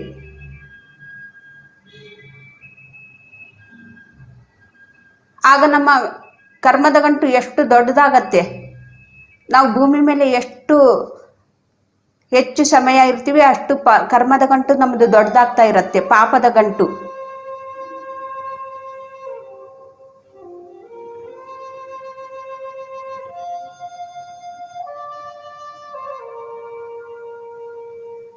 ಆ ನಾಯಿ ಮರಿಗಳನ್ನ ನೋಡಿ ಅವರು ಎಷ್ಟು ಕಡಿಮೆ ಸಮಯದಲ್ಲಿ ಎಷ್ಟು ಒಳ್ಳೆ ಕೆಲಸವನ್ನ ಮಾಡೋದಕ್ಕೋಸ್ಕರ ಆ ಒಂದು ತೀರ್ಮಾನ ತಗೊಂಡು ಬಂದಿದ್ದಾವೆ. ಮತ್ತೆ ನಾವೇನು ಮಾಡ್ತಾ ಇದ್ವಿ ಅಂತೇಳಿ ನಾನು ಕ್ವಶನ್ ಹಾಕ್ಕೊಂಡೆ. ಮತ್ತೆ ಯಾರು ಶರೀರದಲ್ಲೇನೆ ಇದ್ಕೊಂಡು ಬದಲಾವಣೆ ಆಗ್ತಾ ಲೋಕ ಕಲ್ಯಾಣ ವಿಶ್ವಶಾಂತಿಗೋಸ್ಕರ ಮಾನವರಿಂದ ಮಾಧವರಾಗಿ ಆಗೋದಕ್ಕೆ ಪ್ರಯತ್ನವನ್ನ ಪಡ್ತಾ ಇರ್ತಾರೋ ಈ ಶರೀರದಲ್ಲೇ ಅವ್ರಿಗೆ ಭಗವಂತ ಶರೀರವನ್ನ ಉಳಿಸೋದಕ್ಕೆ ಪ್ರಯತ್ನ ಮಾಡ್ತಾ ಇರ್ತಾರೆ. ಇಲ್ಲಿ ಇಬ್ರಿಗೂ ಕೂಡ ಲಾಭ ಅಂತೇಳಿ ನನಗೆ ಆನ್ಸರ್ ಬಂತು. ಮತ್ತೆ ಒಂದು ನಾಯಿ ಮರಿ ಕುದುರೆ ಜನ್ಮವನ್ನ ತಗೊಂಡು ಅದು ಕೂಡ ಆ ಕುದುರೆ ಜನ್ಮದಲ್ಲಿನೂ ಕೂಡ ಅದು ಪ್ರಾಣವನ್ನ ಬಿಟ್ಟು ಇವಾಗ ಆನೆ ಜನ್ಮವನ್ನ ತಗೊಂಡಿದೆ. ನೋಡಿ, ಆ ಪ್ರಾಣಿ ಕೂಡ ಸಸ್ಯಾಹಾರಿಯಿಂದನೇ ಅದು ಮಾನವ ಜನ್ಮಕ್ಕೆ ಬರಬೇಕು ಅಂತೇಳಿ ಆ ಒಂದು ಪ್ರಾಣಿಗೂ ಕೂಡ ಇದೆ.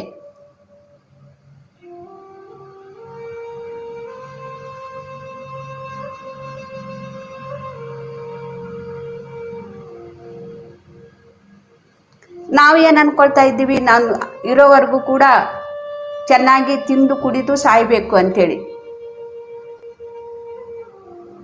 ನಾವು ಹಾಗೆ ಅನ್ಕೊಳ್ತಾ ಇರೋದ್ರಿಂದ ಹಾಗೆ ಜೀವಿಸ್ತಾ ಇರ್ತೀವಿ. ಒಂದು ಪ್ರಾಣಿ ಹಾಗೆ ಅನ್ಕೊಂಡು ಬಂದಿಲ್ಲ. ಅದು ನನ್ನಿಂದ ಒಬ್ಬರಿಗೆ ಜೀವದಾನ ಸಿಗಬೇಕು ಅಂತೇಳಿ ಅದು ಆ ರೀತಿ ಉದ್ದೇಶವನ್ನ ಇಟ್ಕೊಂಡು ಬಂದಿದೆ ಒಂದು ಪ್ರಾಣಿ.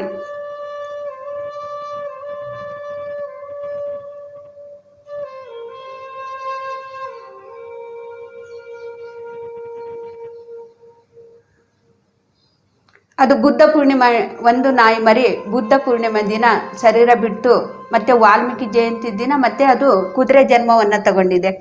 ಅವಾಗ್ಲೂ ಕೂಡ ನಾನು ಕ್ವಶನ್ ಆಗಿದೆ, ಏನಿದು 4-5 ತಿಂಗಳಲ್ಲೇನೆ ಇದು ಹೆಂಗ್ ಹುಟ್ಟೋದಕ್ಕೆ ಸಾಧ್ಯ ಅಂತೇಳಿ. 7 ತಿಂಗಳಿಗೆ ಆ ಒಂದು ಶರೀರ ರೆಡಿ ಆಗಿರುತ್ತೆ, 7ನೇ ತಿಂಗಳಿಗೆ ಅದನ್ನ ಆ ಜೀವ ಹೋಗಿ ಸೇರ್ಕೊಳ್ಳತ್ತೆ ಅಂತೇಳಿ.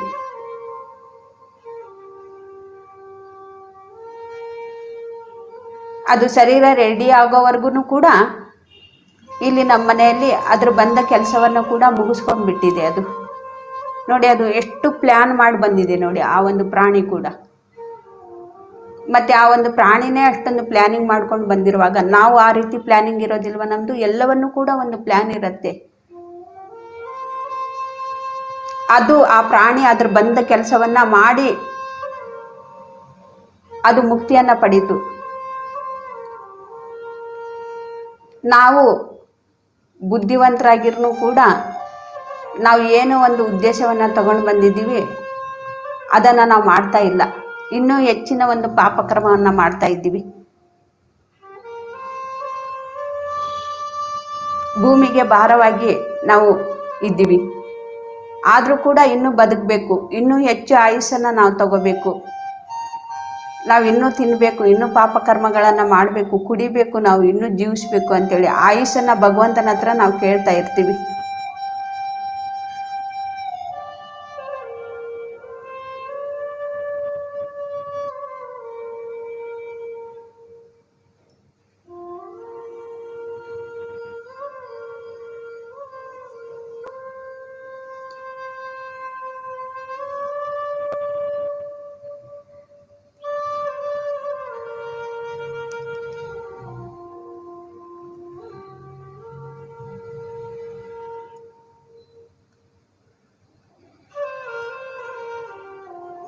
ಆ ಎರಡೂ ನಾಯಿ ಮರಿಗಳು ಬಂದಾಗ್ಲೂ ಕೂಡ ನಮ್ಮ ಮನೆ ಪರಿಸ್ಥಿತಿ ಯಾವುದು ಕೂಡ ಸರಿಯಾಗಿರಲಿಲ್ಲ. ಧ್ಯಾನಕ್ಕೆ ಬಂದ 10 ವರ್ಷ ಆದ್ರೂ ಕೂಡ, ಅಂದರೆ ಆ ಒಂದು ಕ್ಷಣದಲ್ಲಿ ಮಾತ್ರ. ಮತ್ತೆ 10 ವರ್ಷದವರೆಗೂ ನಾವು ಚೆನ್ನಾಗೇ ಇದ್ದೀವಿ. ಆ ಒಂದು 10 ವರ್ಷ ಆದಮೇಲೆ ಮತ್ತೆ ಪರಿಸ್ಥಿತಿಗಳು ಎದುರಿಸ್ಬೇಕಾಯಿತು. ಯಾವುದು ನನಗೆ ಸಹಾಯಕ್ಕೆ ಬಂತು ಆ ಸಮಯದಲ್ಲಿ? ನಾನು ಧ್ಯಾನವನ್ನು ಮಾಡ್ತಾ ಮಾಡ್ತಾ ನಾನು ಸರೆಂಡರ್ ಆಗಿಬಿಟ್ಟಿದ್ದೀನಿ ನನ್ನ ಉಸಿರಿಗೆ. ನಾನು ಸತ್ಯದ ಮಾರ್ಗದಲ್ಲೇ ಇರ್ತೀನಿ, ಧರ್ಮವಾಗಿಯೇ ನಾನು ಜೀವಿಸ್ತಾ ಇರ್ತೀನಿ ಅಂಥೇಳಿ ನನ್ನ ಉಸಿರಿಗೆ ಸರೆಂಡರ್ ಆಗಿರೋದ್ರಿಂದ, ನನಗೆ ನಾನು ಸರೆಂಡರ್ ಆಗಿರೋದ್ರಿಂದ ಯಾವ ಶಕ್ತಿಯಲ್ಲಿ ಕಾಪಾಡ್ತು? ನನ್ನ ಶಕ್ತಿನೇ ನನಗೆ ಕಾಪಾಡ್ತು.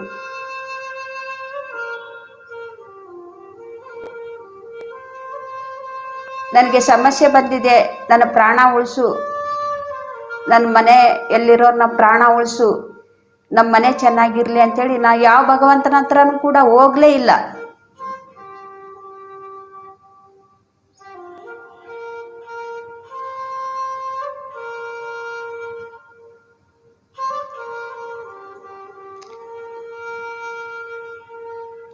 ಒಂದು ನಾಯಿ ಮರಿ ಕುದುರೆ ಮತ್ತೆ ಆನೆ ಜನ್ಮವನ್ನು ತಗೊಂಡ್ರೆ, ಇನ್ನೊಂದು ನಾಯಿ ಮರಿ ಟೆಗರು ಮತ್ತೆ ಹಸು ಎತ್ತಿನ ಒಂದು ಜನ್ಮವನ್ನು ಅದು ತಗೋಬೇಕು ಅಂತೇಳಿ ಇದನ್ನು ನಾನು ಪತ್ರಿ ಸರ್ ಅವ್ರ ಮುಂದೆ ಹೇಳಿದ್ದೆ. ಆಗ ಪತ್ರಿ ಸರ್ ಅವರು ಎಲ್ಲರ ಹತ್ರನೂ ಇದನ್ನು ಹೇಳು ಅಂತ ಹೇಳಿದರು. PMC ಚಾನಲಲ್ಲಿ ಇದು ಸ್ವಲ್ಪ ಹೊತ್ತು ನಾನು ಮಾತಾಡಿದ್ದೀನಿ ಕೂಡ ಪತ್ರಿ ಸರ್ ಅವರು ಕೇಳಿದಾಗ.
ಆಗ ಪತ್ರಿ ಸರ್ ಅವರು ಎಲ್ಲರ ಹತ್ರನೂ ಇದನ್ನು ಹೇಳು ಅಂತ ಹೇಳಿದರು.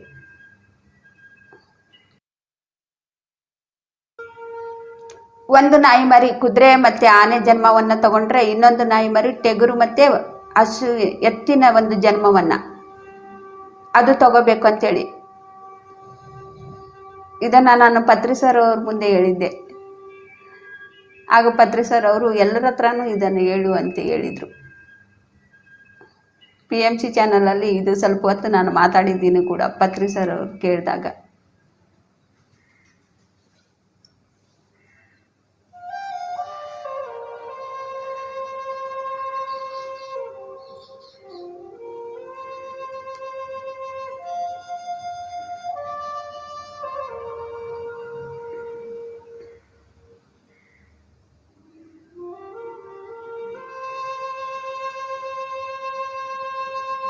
ಯಾವುದೇ ಒಂದು ಪರಿಸ್ಥಿತಿಯಲ್ಲಿನೂ ಕೂಡ, ಎಂತಹ ಒಂದು ಪರಿಸ್ಥಿತಿಯಲ್ಲಿನೂ ಕೂಡ ನಾವು ಧ್ಯಾನ ಮಾತ್ರ ಬಿಡಬಾರ್ದು. ಧ್ಯಾನ ಮಾಡ್ತಾನೆ ಇರಬೇಕು. ನಾವು ಸಮಸ್ಯೆದಲ್ಲಿ ಇದ್ದಾಗ ಅದರಿಂದ ನಾವು ಮುಕ್ತರಾದ್ವಿ, ಎಲ್ಲ ಸಮಸ್ಯೆನೂ ಪರಿಹಾರ ಆಯಿತು, ಆರೋಗ್ಯ ಸಿಕ್ತು, ಆನಂದವಾಗಿದ್ದೀವಿ ಅಂತೇಳಿ ನಾವು ಧ್ಯಾನ ಬಿಡಬಾರ್ದು. ಕಡಿಮೆನೂ ಕೂಡ ನಾವು ಮಾಡಬಾರ್ದು, ಮತ್ತೆ ಹೆಚ್ಚಿಂದ ಮಾಡಬೇಕು. ನಾನು ಧ್ಯಾನ ಮಾಡಿ ನಾನು ಆರೋಗ್ಯವನ್ನು ಪಡ್ಕೊಂಡಿದ್ದೀನಿ, ನೆಮ್ಮದಿಯನ್ನು ಪಡ್ಕೊಂಡಿದ್ದೀನಿ, ಇದನ್ನು ಎಲ್ರಿಗೂ ಕೂಡ ಹಂಚಬೇಕು ಅಂಥೇಳಿ ಮತ್ತೆ ಇನ್ನೊಂದು ಒಂದು ಹೆಜ್ಜೆ ನಾವು ಮುಂದೆ ಇಡಬೇಕು. ಕಾಲು ಹಿಂದೆ ಇಡಬಾರ್ದು, ಅಲ್ಲೇ ನಿಂತ್ಕೋಬಾರ್ದು ನಾವು.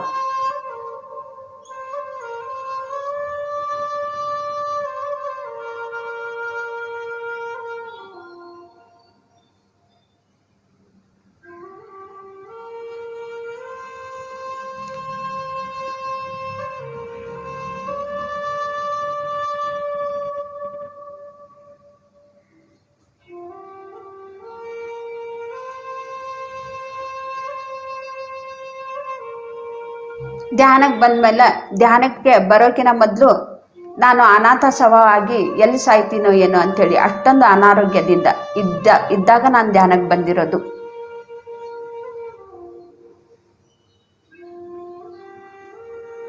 ಅವಾಗ ನನಗೆ ಭಯ ಇತ್ತು, ಇವಾಗ ಯಾವ ಭಯನೂ ಕೂಡ ಇಲ್ಲ. ಆರಾಮಾಗಿ ನಾನು ಜೀವಿಸ್ತಾ ಇದ್ದೀನಿ.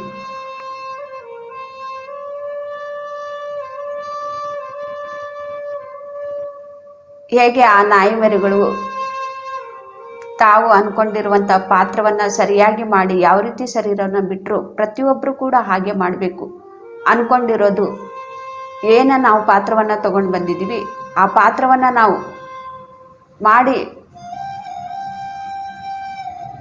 ಆ ಪಾತ್ರವನ್ನು ನಾವು ಮಾಡಬೇಕು, ಸರಿಯಾಗಿ ನಾವು ಪಾತ್ರವನ್ನು ಮಾಡಬೇಕು.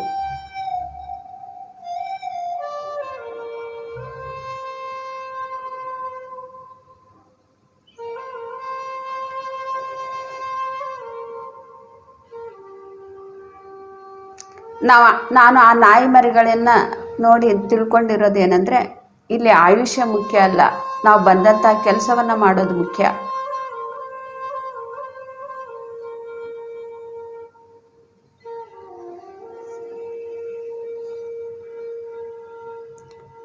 ನಾವು ಎಷ್ಟು ಆಯುಷ್ನಲ್ಲಿ ನಾವು ಬಂದಿದ್ದೀವೋ ಅಷ್ಟರಲ್ಲಿ ನಾವು ಎಲ್ಲ ಕೆಲಸವನ್ನು ಮಾಡಿ ಮುಗಿಸಿಬಿಡಬೇಕು.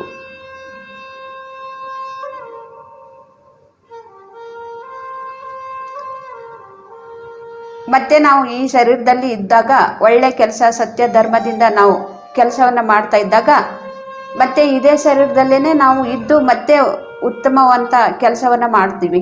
ಅಂಥವ್ರಿಗೆ ಮಾತ್ರ ಶರೀರ, ಭಗವಂತ ಯಾವಾಗಲೂ ಕೂಡ ಶರೀರವನ್ನು ರಕ್ಷಣೆ ಮಾಡ್ತಾ ಇರ್ತಾನೆ. ಪೂಜೆ ಪುನಸ್ಕಾರದಿಂದ ಶರೀರ ಉಳಿಯೋದಿಲ್ಲ, ಮಾಡೋದು ಪಾಪ ಕೆಲಸ. ಪೂಜೆ ಪುನಸ್ಕಾರದಿಂದ ನನಗೆ ಆಯುಷ್ಯ ಬೇಕಂದ್ರೆ ಅಲ್ಲಿ ನಮಗೆ ಆಯುಷ್ಯ ಸಿಗೋದಿಲ್ಲ, ಆಯುಷ್ಯ ಕಡಿಮೆ ಆಗತ್ತೆ.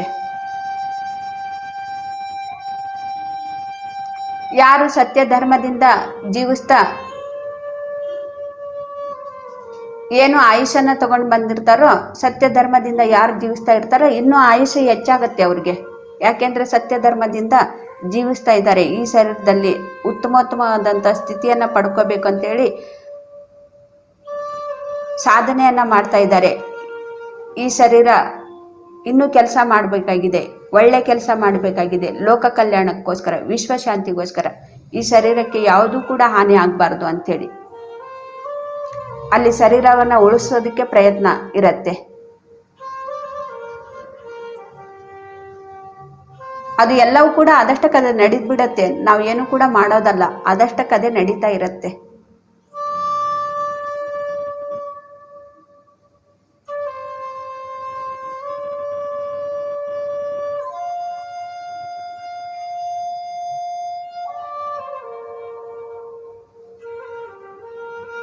ಯಾರು ಪಾಪ ಕರ್ಮಗಳನ್ನ ಮಾಡಿ ಆಯುಷನ್ನ ಕೇಳ್ಕೊಂಡ್ರು ಕೂಡ ಅವ್ರಿಗೆ ಆಯುಷ್ಯ ಸಿಗೋದಿಲ್ಲ.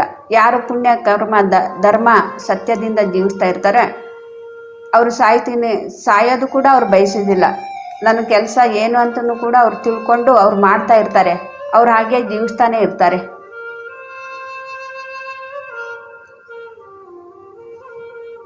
ಅವರು ಕೇವಲ ಏನು ಮಾಡಬೇಕು ಅಂತೇಳಿ ಇರ್ತಾರೋ ಅದ್ರ ಮೇಲೆ ಅವ್ರಿಗೆ ಗಮನ ಇರತ್ತೆ.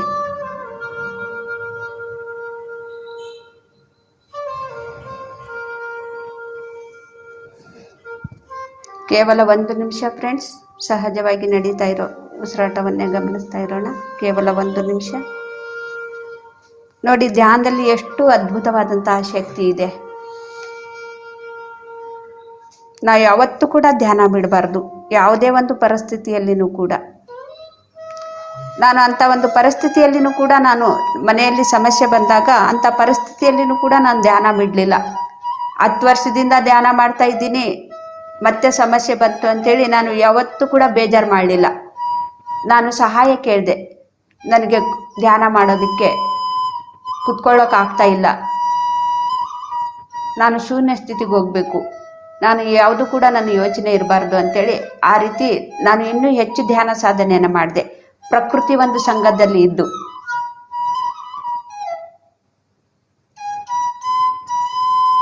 ಅವಾಗ ಪ್ರಕೃತಿ ನನಗೆ ಸಹಾಯ ಮಾಡ್ತು, ಧ್ಯಾನಕ್ಕೆ ಕುತ್ಕೊಳ್ಳೋಕೆ ಸಾಧ್ಯ ಆಗ್ತಾ ಇತ್ತು. ಯಾವುದೇ ಒಂದು ಪರಿಸ್ಥಿತಿಯಲ್ಲಿನೂ ಕೂಡ, ಎಂಥ ಒಂದು ಸ್ಥಿತಿಯಲ್ಲಿನೂ ಕೂಡ ನಾವು ಯಾವುದೇ ಕಾರಣಕ್ಕೂ ಧ್ಯಾನ ಮಾತ್ರ ಬಿಡಬಾರ್ದು. ಧ್ಯಾನ ಮುಂದುವರಿಸ್ತಾನೆ ಇರಬೇಕು.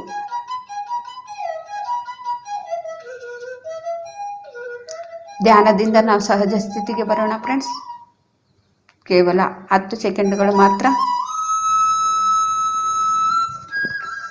ಓಕೆ ಮಾಸ್ಟರ್ಸ್, ನಿಮ್ಮ 2 ಕೈಗಳನ್ನು ಬಿಡಿಸ್ಕೊಂಡು ಕಣ್ಣಿನ ಮೇಲೆ ಇಟ್ಕೊಳ್ಳಿ. 5 ಸೆಕೆಂಡ್ಸ್. 5 4 3 2 1 0. ಕೈಗಳನ್ನೇ ನೋಡ್ತಾ ಕಣ್ಣು ಬಿಡಿ.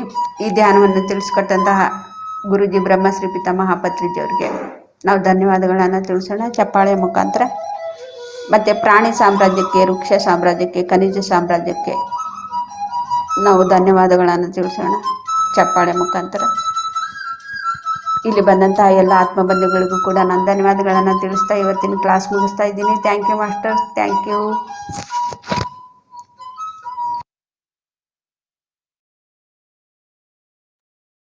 Thank you masters. ತುಂಬ ಚೆನ್ನಾಗಿತ್ತು ಮ್ಯಾಮ್ ಧ್ಯಾನ ಇವತ್ತು. ಎಲ್ಲರೂ ಜಾಯ್ನ್ ಆಗಿದ್ದಕ್ಕೆ ಎಲ್ಲರಿಗೂ ತುಂಬ ಹೃದಯದ ಧನ್ಯವಾದಗಳು.